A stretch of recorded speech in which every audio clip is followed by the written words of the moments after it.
Hello everyone, welcome back to Quick Guide where we make solutions simple. In this video, we are showing you how to change your password on Craigslist account. So without further ado, let's get into this tutorial. To do this, open your web browser and then type craigslist.org in the URL box. Hit enter.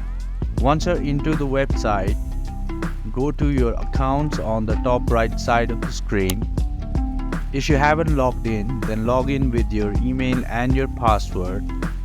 Once you're logged in, then go to the settings tab on the top left.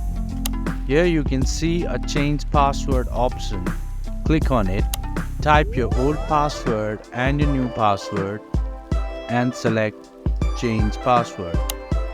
Now it says your password has been successfully changed. You can update your password in the Google Password Manager. So there you go, this is how you change your password in Craigslist account. I hope this video was helpful for you. For more informative contents like this, do like, share and subscribe to our channel. Thank you for watching. See you in the next video.